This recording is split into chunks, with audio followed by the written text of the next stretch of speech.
Andy Lee claims that Tyson Fury did not spar for the Alexander Usyk fight.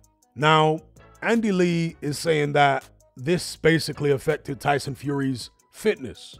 So he's concurring with what Dominic Ingle was saying, because Dominic Ingle thinks the only reason Tyson Fury lost was because he gassed out. I beg to differ. Tyson Fury was getting hit with big shots in the first 3 rounds. So I don't know where this gassing out thing comes from. Yeah, he did gas out, of course, later on, and things got worse for him at that point. But early on in the fight, he was being caught with big shots when he was fully fresh. So to blame it all on him just not being fit enough, I think is ridiculous. And I'm referring now to what Dominic Ingle said.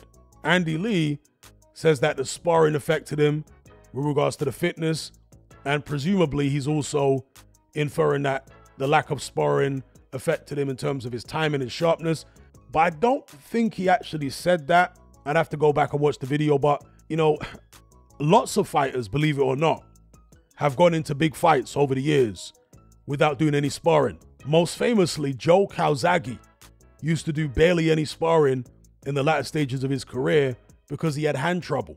And when he fought Jeff Lacey, which is a really underrated win, by the way. I know people say Jeff Lacey's rubbish now, but at the time Jeff Lacey was champion. He had a few defenses and he was knocking people out. Joe Calzaghe ruined him. Joe Calzaghe put him on the scrap heap. And yeah, for that fight, Joe Calzaghe apparently did no sparring at all, or very little sparring. So fighters in the past have gone into big fights without doing any sparring and still won.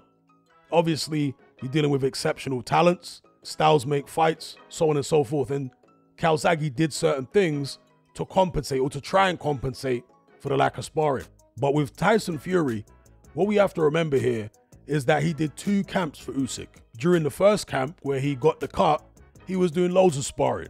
And then he had a few weeks rest after that pullout, which was only 2 weeks prior to the original scheduled date for the Usyk fight. So he had a little rest of whatever, a month, and then he went back into training camp. So it's not like a guy who only fights twice a year and, you know, his last fight was 6 months ago and he didn't do any sparring for a particular fight. No, with Tyson Fury, he had 2 camps. One camp, he did loads of sparring. Then he had a little break. Then the next camp, supposedly, he didn't do any sparring. But the sharpness from the previous camp would have been there. That's the point I'm making. So, yeah, I'm not too sure about this idea that the lack of sparring would have been the difference between winning and losing. I mean, it can, obviously, in some cases. But in Tyson Fury's case, I think he would have retained a lot of the sharpness from the first camp, because it's not like they were very far apart, the 2 camps.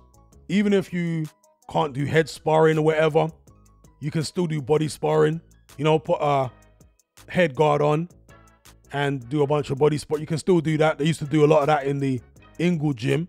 So the Fury camp will tell themselves whatever they have to tell themselves in order to be confident going into a rematch if it takes place.